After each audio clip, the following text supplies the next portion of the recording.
he's actually leading the way. And tell them again, what's your official title? No, my official title is Chief Director, African Union. But basically, I'm responsible for the African Union representing the South African government. Mm-hmm. I am, as I shared with you, that I'm also starting my own academy. I'm working on it. I'm ready. It's got the property, which is close to Auckland Park. So it's next to the SABC. Next to the office. Because I want to give the people who would be joining us that sense of what it feels like to be in the media space, but in the media community as well. So that's currently what I'm working at. But the purpose also is I believe that community radio, community media is actually the future. Looking at what's currently happening in Mali and whether you look at what's currently happening in Zimbabwe as well. And here's the other thing, Griselda, that you find is that when you look at some of the revolutions on the continent, you'd find that the youth are at the forefront of those revolutions. Yeah, we have discovered 9 groups in all 9 provinces, and then we are then giving them training on music performance and also on the business of music, and also sharing the journey of Ladysmith Black Mambazo in a manner that it will inspire them to understand that when you build a brand, it's not an overnight thing. And then also to draw some lessons and also to learn from the pillars of Ladysmith Black Mambazo, which is consistency, uniqueness, and also being authentic. And so we've discovered these groups, we have recorded them, and then we've started to tour with them. Like you saw yesterday, we have a group from Kaelisha, Cape Town, and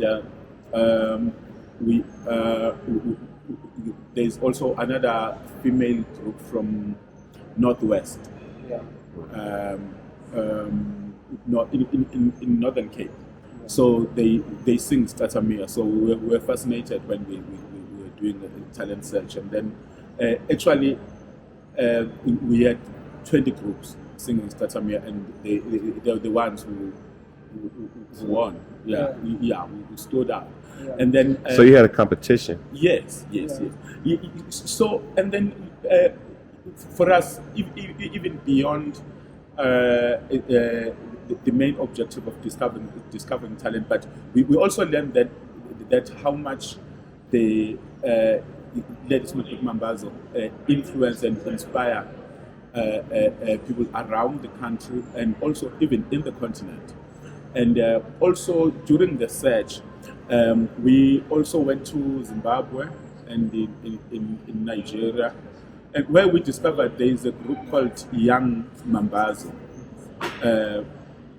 from Nigeria. Mm-hmm. They can't speak Zulu, but they sing all the songs in Nigeria. Okay. Yeah. So that tells you the impact and the influence of the sound of Ladysmith Black Mambazo. So then we realized that we actually need to expand. So at the moment, whenever Mambazo is traveling, like in February we're doing a US tour, so we'll be traveling with one of the groups as well. So there'll be opening acts, like the same set we are. So do you know where they're going in the US so far? I will send you a schedule. What I know is that we have 31 shows. 31. Yes. Yeah. So you do need to schedule. Yeah, from February till April. Okay. Yes. So it's a US tour. We call it a city to city. Okay. Because there is a lot of, believe it or not, a lot of South Africans in the US. Yes. And they're always looking for any type of content. even when we meet them, they're so happy just to talk to us because we understand. Yes, You know. yes, exactly. That will be very helpful to exchange the details and also to expand the network. Yeah. So then, with our conversation, something that I found interesting is in line with what we are planning to do, because the brand Mambazo is no longer a KZN or South African brand, but it's a global brand.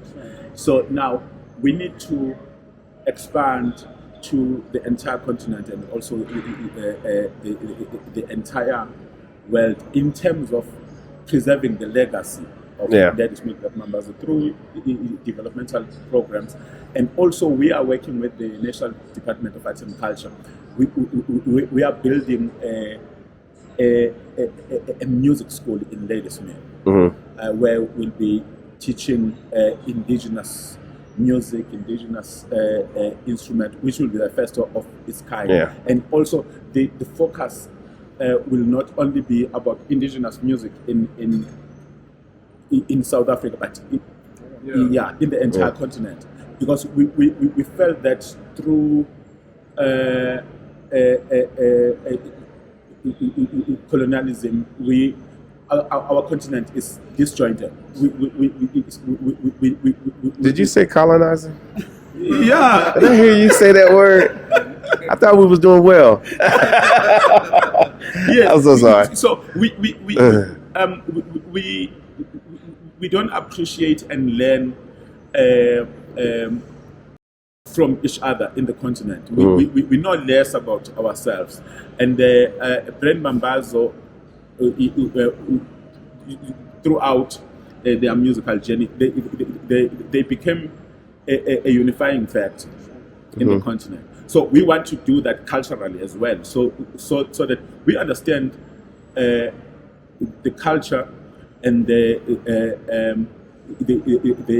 artistic approach in Tanzania, in Zambia, and to the rest of the continent. So our vision is to use music as a unifying factor. We use music as a point of unity in the continent, through learning from each other, through cultural and also in business. So because Mambazo is a living example of the saying that music is a universal language. So we want to use that to inspire and unite the continent, and also to develop brands like the groups that we have developed. Two groups from the groups that we have discovered, and we've been touring with them for the past 2 years. They are now touring on their own. Okay. So, So that's Ubuntu manifesting itself and being a point of light, because if you are not, sorry to interrupt. No, it's good. My whole point is, I mean, again, I go back to the Tyler Perry story. If you are a point of light, you uplift those who would not necessarily have the same exposure. And I think the most important thing I wanted to flag is also the fact that you are a 6 times Grammy Awards. 5 times. Yes. 5 times. 5 times Grammy Awards winners. And you're... For now, we're still... But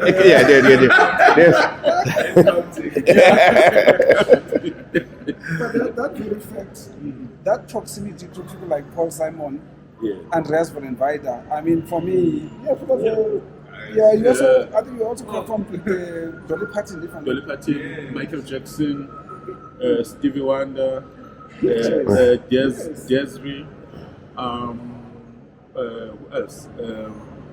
Currently, we did an album with Burna Boy. Okay. The list is endless. But the point I wanted to come to exactly is you, for me, you see, Elton, they come in as what I call African excellence.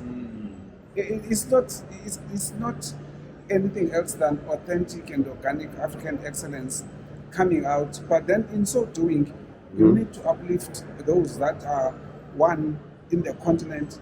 But also the main issue for me is the diaspora. There are also other groups in the diaspora, because what I've seen in my professional work is we always talk about the African continent, but we do not bring in the aspect of the diaspora, not because of anything other than that we are focused, in where we are. So I really do want to just say the diaspora, there are groups that are going to be there, different kind of indigenous, music approach. But this collaboration that we make within the diaspora is essentially, for me, the most critical. But also beyond that, I mean, I think actually can speak to the discussion we had, the role of the media, especially in pan-Africanism. Because the essence of what we are talking about is pan-Africanism. How do we make sure that we do not lose what people like Marcus Garvey, came up with in Focus? How do we make sure that what their vision was then is a vision that we also take forward? So I just wanted to just make that quick intervention. Yeah. But one thing I wanted to add is that you named Lady Smith, you named Kali Shaw, Kalisha. It's the same place, but it's how you say it. But these are underserved areas. I would say they're underserved, and they don't get access. And even in the diaspora, especially in the U.S. diaspora, the Americans that are there, there's a lot of underserved places there that would like to have these type of opportunities. Yes. And so with the way that you're putting it together, with all this history, you got like 60 years of history. They can tie into that. They don't have to start tomorrow. How do we do this? They can just look at what you guys are doing and say, maybe we can reach out. Maybe they're coming to a city near us. Maybe we could just touch it. And if they can just touch it, I mean, just for that one day, you'd be surprised how much of a spark. And then all of a sudden they'll be like, hey, we want a version of this. Yes, yes, exactly. I remember we had a similar discussion with a business man, and then he said, the story of Lady Smith Mambazo is not only inspiring within the artistic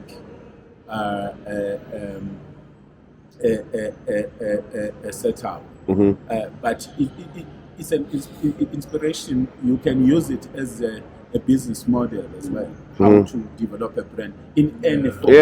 Yes. Like the consistency, uniqueness, and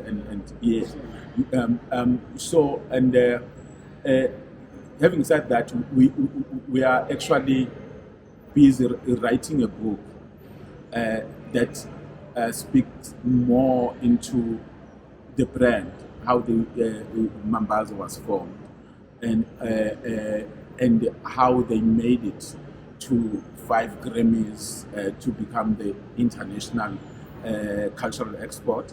That book can be read by someone who's in business, someone who want to be inspired, even in life in general. And then it's part of the components of the legacy programs that we are doing. So, but what's critical for us, as you are saying, we want to reach out to the entire continent, to the entire world, in terms of sharing our experience, telling a story of our journey, and also to not only to discover talent where we are, but everywhere, in the entire world. Can I bring you out on the reaching out and the issues that you shared, especially in that forum? I think it would be important to bring that up, because for me, I think this whole issue of collaborating, and also to use the context. There's just so many things that I heard listening to Alton. His perspective of the role of the media, the role of the broadcasting community. I think that's, for me, is a connection that the nexus that I wanted to point to. So I am, as I shared with you, that I'm also starting my own academy. I'm planning, I'm working on that. I'm already at least got the property, which is close to Auckland Park. So it's next to the SABC. Next to the office. Because I want to give the people who would be joining us that sense of what it feels like to be in the media space, but in the media community as well. So that's currently what I'm working at. But the purpose also is to, I believe that community radio, community media is actually the future.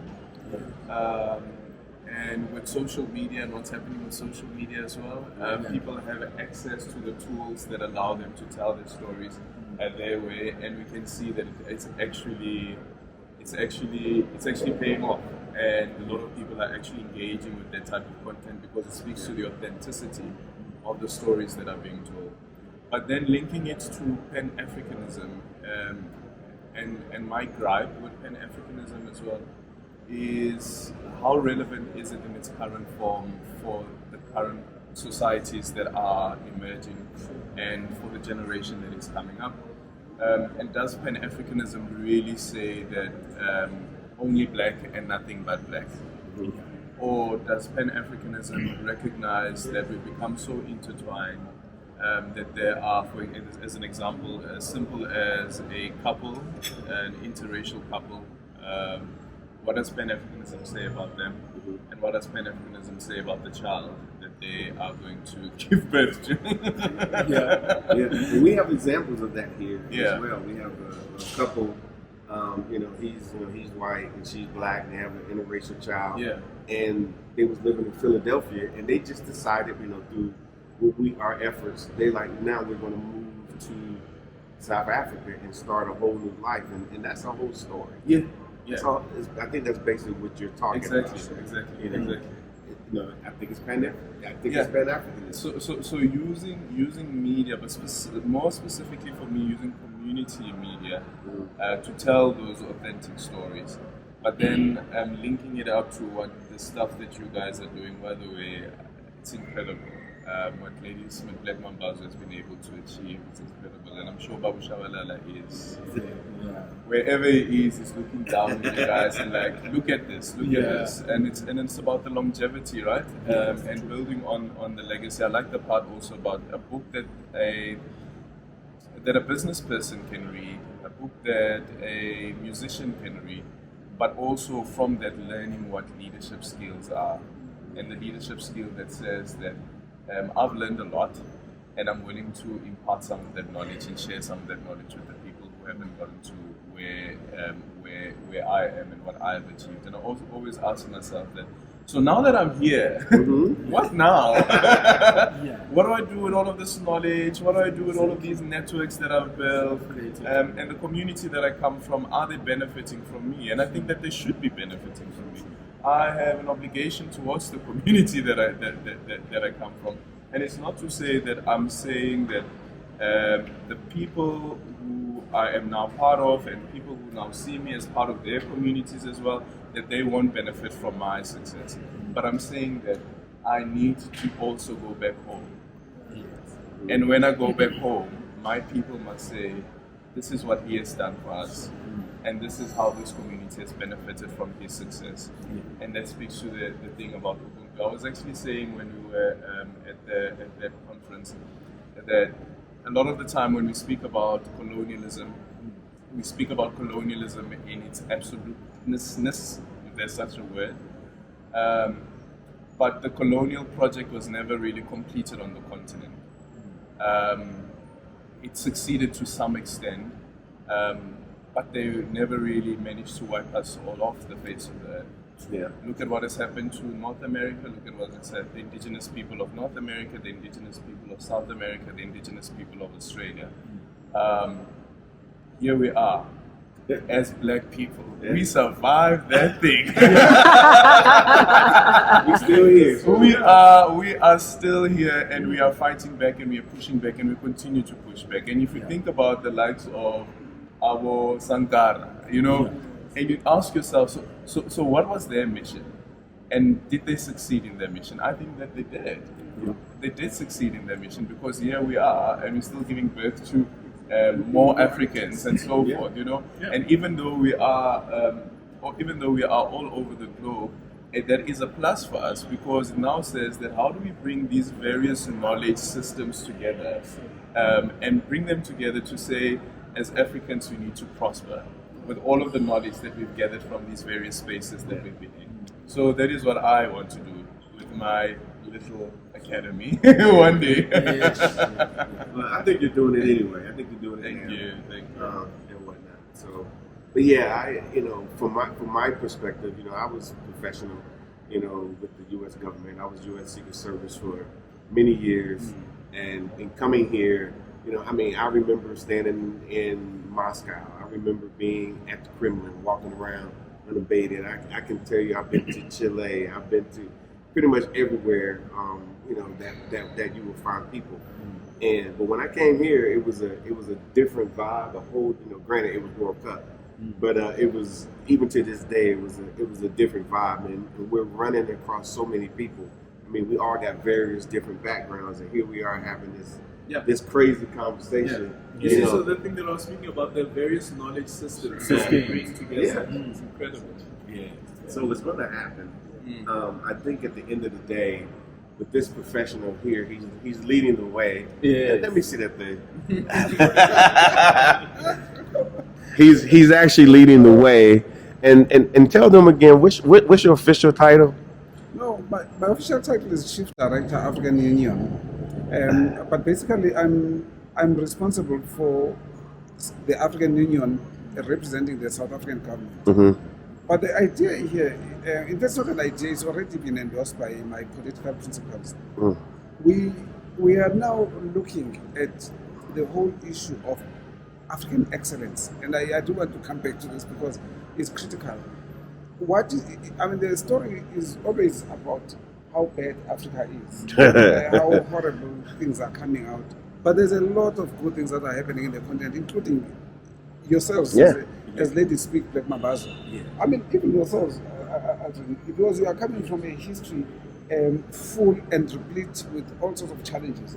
But for yourself to be an anchor person at SABC at your age, and against all odds, but also the notion that there is a lot of achievement that can be achieved irrespective of the color of your skin. It's just ingrained in you as to how much do you push for yourself, even against all odds, because that's what this is all about. So what we then decided to do is we then looked at the whole package of issues, and then we linked it to Agenda 2063. Because this Agenda 2063, as I said earlier, is a common agenda framework for the continent and the sixth region, which is the diaspora. And I keep wanting to go back to So we are part of it. Yes. I just want to make sure that people hear this. We're part of it. Yes, Recognize. The sixth region is part of it.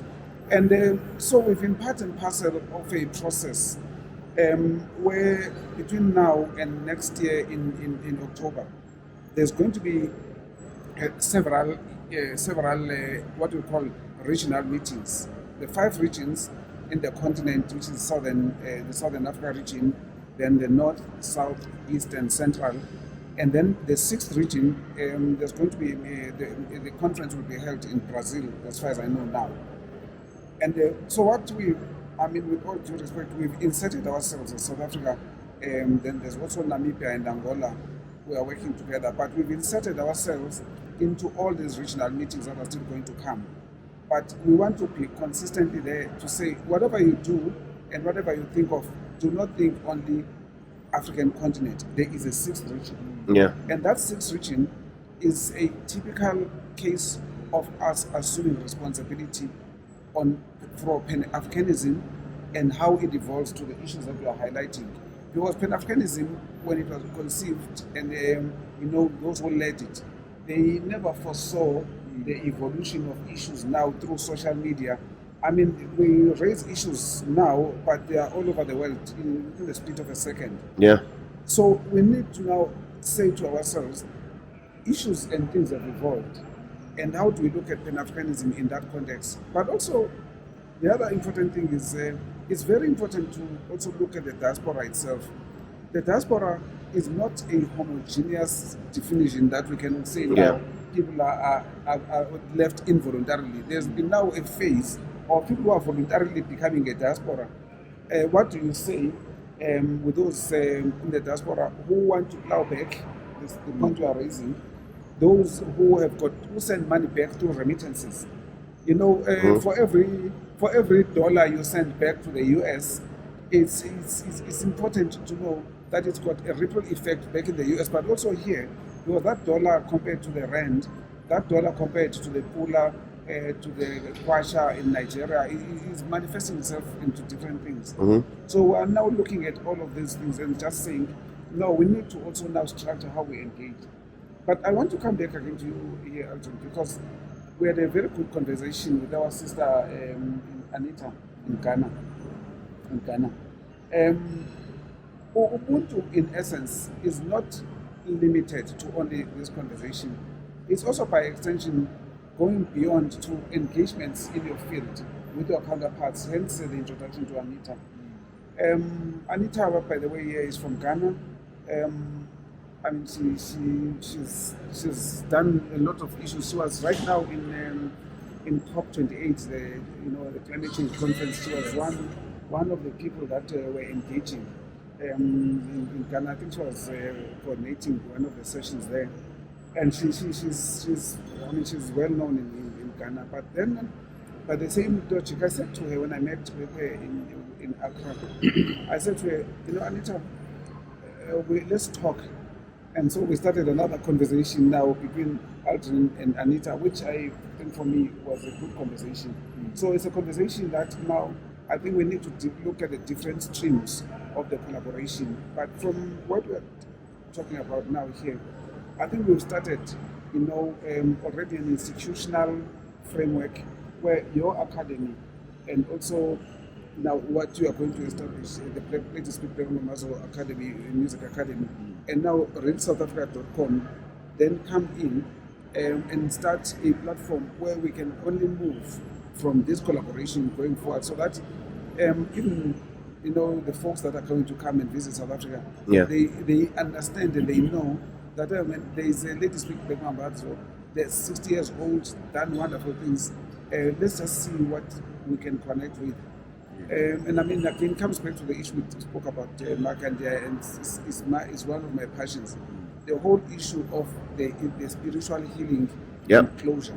That for me is a bigger issue here, where when people of African descent are coming, or the diaspora, they feel they are coming home, and also it's a lesson for us this side, because from this side we do not appreciate the depth of not being in the continent. But when they come and they go to academy, they listen to Zulu folks there singing in vernacular. It's now an issue of saying, oh man, this is where I'm coming from. And then people know Shaka Zulu, but they know this is a myth. People are still living in that era. And again, just a last point, as I was driving here for this meeting, I'm calling somebody. I was just excited about the meeting. This person is attending a wedding in another area called Northwest. So in the background, I hear they are singing in Pedi. In Pedi, but now what they are singing about, the song, the traditional song, is actually a closer traditional song for weddings. Yes. It's a closer traditional song. In fact, in our language, there is when you get married, actually, you say, my clan name is Tlele. So we'll say, Matlele Zinganga la la. Now, that means my clans, they are big. It's a boasting issue when these families are getting married. But now they've translated that into Pedi. Yes. So basically, and I was reflecting on it as I was driving, and I'm thinking, what actually is happening here? You can't then look at the same traditional song that used to be sung by Xhosas in the same way because there's cross-cultural narratives. So that original song has transcended itself into Pedi in a different way, but still the same message. But now we are expanding. So that's a context. What's it called again? Inox on Donga. Exactly. The Inox on Donga and Nkosi Sikelel Africa. Yes. Because how many countries sing that song as the national anthem in SADC? There's almost. I know Zimbabwe. I don't know now, but there are several countries that use that song as now their traditional national anthem, but then translated into different languages. It's incredible because when you get to those countries and they sing the national anthem, and you're like, oh man, No, this is how it is. Then you start saying small world. Small world. So it speaks to that what Inox and Donga was able to do with the Nkosi Sikelel Africa. Actually, the other day I was in Zambia, and their national anthem as well uses the same Nkosi Sikelel Africa. Anyway. But these are things that we need to pick up as those in the diaspora. There's a lot that we don't know. We need to get exposed. I will say that this crowd here is willing to expose. There's a lot of South Africans, a lot of Africans that are willing to share what they have. Obviously, coming here is a big thing. Obviously, we are plugged in with the AU. This brother right here, you can see him right here. And so forth, and then of course the media outlet right here, and then of course the business arm of music is right here because he manages just the whole thing. So just right here it's a lot going on, and I'm just going to give you a little preview. I told Lavuyu that we need to actually start having some of these conversations in public, not just behind private doors and in small spaces where things could die and nobody never know they're happening. They're happening. I've been a part of a few of them, and so yes, we still do tourism. We're going to do it well. We're going to bring people here, no problem, like we always do. But we are going to start engaging a little bit so you guys can kind of see what's happening in these spaces. Meaning that the AU does care about us. We're the 6th region, and number 2, there are a lot of people here who care about what happens with us and so forth. But again, the best thing to do is come, as a tourist, see it for yourself. Have these conversations with local South Africans, and then and life will be good. So I'm gonna leave a final word. Do you have a final word, sir? Come and visit South Africa and Africa. Oh, that was too easy. Yeah. Okay, cool. All right, guys. You want to give a word? Oh, we got some more words. Yeah, I think to sum up this conversation, I can say we are connecting Africa and the world through media, art, and tourism. Holy crap! Don't forget diplomacy. Oh yeah, and diplomacy, proper diplomacy. Yes. I tell you, for me, the networks that come through diplomacy has become a critical issue because you are sitting with a wealth of knowledge. We are sitting with a wealth of networks, and that can literally bring this to the fore. But the most important thing for me is again to underpin all of this with Ubuntu. Ubuntu becomes central because you don't do this for this generation, you're also doing it for the next generation. And the art of doing that is what we specialize in, and I think for me the most critical thing is going to be sustainability of this. This Agenda 2063 I was telling you about, I was just telling you about. And the African Diaspora Week. Yes, and that, exactly. The diaspora. Which is happening, people. Yes. It's linked to the role of the diaspora in the Agenda 2063. And so next year, from 2024, there's going to be what is called the second 10-year implementation of Agenda 2063. So in 2034, there'll be an evaluation of that. And what we're busy with, at least from South Africa, is the measurement and evaluation of what is it that we as the African continent have done to incorporate sentiments of people from the diaspora, but at the same time to make sure that they are deliverables. These conversations are good, but the institutionalized approach that speaks to exactly what is that we wish to have done by 2034, it needs to be clear. So that's what I'm working on right now, and it is from the Chief Directorate of African Union. So that's what I want to just wrap this up with. That by next year, we are going to have what is called a Diaspora Week. We're going to have it in Pretoria. We're just finalizing the nitty-gritties of that, and we will work on that with you, especially with yourselves. Yeah. But I think that for me would be a great I start. think you guys are going to be there. Yeah. You don't know that yet, but I have to plan that around you. yeah, Yes, you're yes. coming. Yes, definitely. And then I'm going to come. I'm going to bring my team of people. Please do that. So the real South Africa is going to be there. Obviously, we're going to have probably a situation where people can actually come specifically for that event, and it'll be a great week. We'll have packages and all that. We'll take care of everything. And then the spokesman for everything is going to be right here. He doesn't even know it because I think I went to that one event and you were the MC. Oh, is it? Yeah, he was there. I was there. I was there. I'm everywhere. Yeah. I try to be Was quiet. it good enough? Yeah, it was great. It was great. It was great. Thank you, Great. thank you. Good voice inflection when you was in there talking. Yeah, do you like that? I like that. I like that a lot. All right, guys. We really appreciate you guys watching. Make sure you let everybody know what's going on because, like I said, we're going to televise this thing somehow, some way. Okay? See you later. Given that she is really the pioneer of Agenda 2063, unfortunately, other duties have made it impossible for her to join us. But I hope at future iterations and discussions, she will be able to be part of our discussions. The Mapungubwe Dialogue is a series of informal discussions bringing together members of the diplomatic corps from the continent who are based in South Africa, particularly in Pretoria, and drawing in senior leaders from DIRCO and other departments in government. We also attempt to draw in think tanks based in South Africa, African Union organizations located in South Africa, such as the African Union Development Agency or AUDA NEPA, the African Peer Review Mechanism, and the Pan-African Parliament, as well as representatives of the African Development Bank. We hope this consortium of great thinkers will from time to time come together and reflect in South Africa on key issues of importance to our continent, and hopefully begin to articulate what it is we need to do better.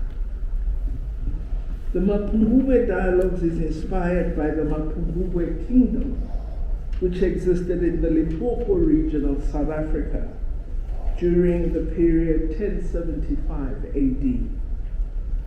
I'm told that the name Mapungubwe, the word means a place of wisdom. The aim of the dialogues is to create a platform of engagement and to tap into collective wisdom on issues affecting the continent and, I suppose, the globe, because we're so affected by the globe. And in the process of engagement, persuade and influence each other on the opportunities and challenges that confront us, and how our own organization, we're joined by a number of ambassadors this afternoon. We have in our list ambassadors of Eritrea, Kenya, Egypt, and many other representatives from missions that are representative of countries on the continent. And I'm really thrilled that we also have representatives from the African Union who will help to further enrich our deliberations. Of course, I must remind you all that today is August 12th. And so this is the start of the Women's Month in South Africa. August is a special month for us in our calendar year as we recall the tireless sacrifices that women endured in the fight against apartheid, and also recognize the role that women continue to strongly play in our country.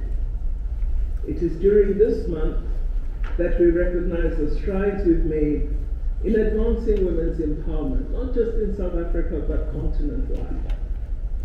It is therefore not a coincidence that we decided to kickstart these dialogues by having a panel made up largely of women. And of course, we must mention that during the recent African Continental Free Trade Area Business Forum, held in Cape Town in April this year, we had an important event where her AFCFTA was launched.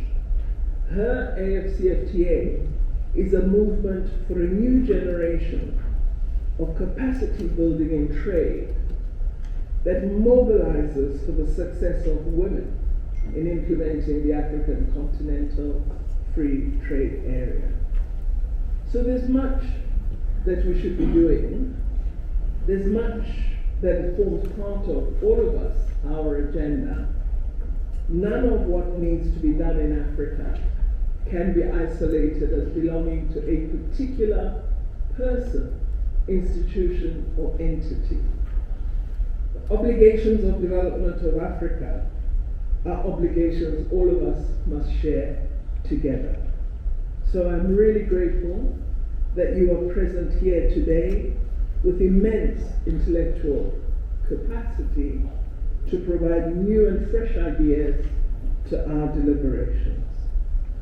I am sure that if you make this dialogue today go well, we will see you at dialogue 2, 3, 4, 5, and so on.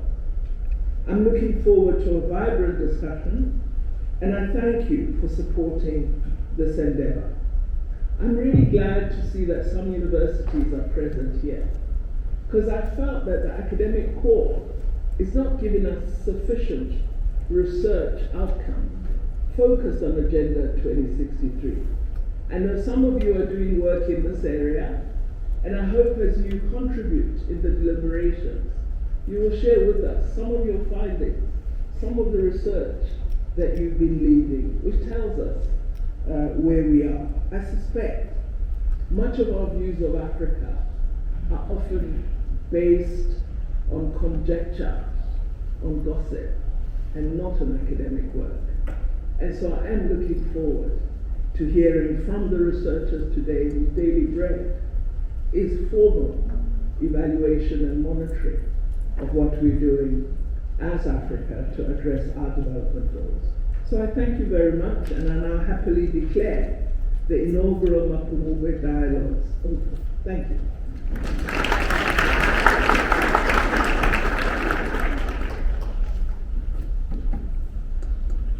Thank you, Minister. We'll now begin with a presentation from our... Hi, I'm Trevor Noah, and I'm South African. And because I'm South African, people from all over the world insist on asking me questions about South Africa. So, I decided to make an ad to answer some of those fascinating questions. Like, how cold and snowy is your Christmas? Well, Tracy, unfortunately, we can't afford snow. Nah, I'm just playing. We're in the Southern Hemisphere, which means when it's freezing in Connecticut, it's fantastic in Cape Town. Klaus sent me this one. Can you play golf in South Africa? Well, Klaus, we actually have some of the finest golf courses in the world, but judging by your 37 handicap, can you play golf? How many stars are your 5-star hotels? Brian wants to know, can I meet the lions? Well, I don't know if you want to meet them, but you can see them on safari. And get this, it's not just lions, Brian. We've got everything. There's elephants, there's rhinos, there's giraffes, there's buffaloes, there's leopards. Come on, man, expand your horizons. Ostriches. Is South Africa fun? Is it fun? Are you even watching this commercial, Michelle? Paragliding, bungee jumping, surfing, river rafting, shark cage diving, hot air balloons, hiking, cycling, wine tasting, whatever this guy's doing. Does that not look like fun to you, Michelle? Does that not look like fun?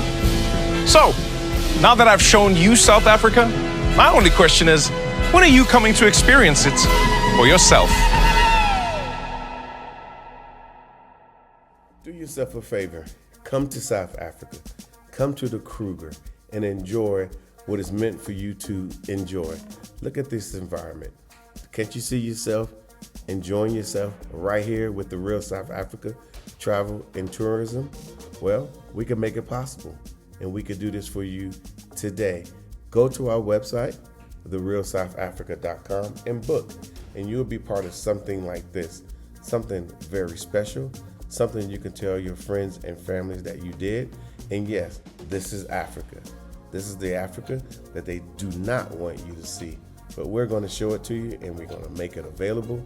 And yes, we've been there ourselves, and we feel that this is the best experience that you can actually have here in the Republic of South Africa. So come here on safari with us. And of course, visit our website, therealsouthafrica.com. So much for spending time with us today. If you like what you saw, please subscribe and don't forget to hit the notifications button so you don't miss out on all things The Real South Africa. Thanks again.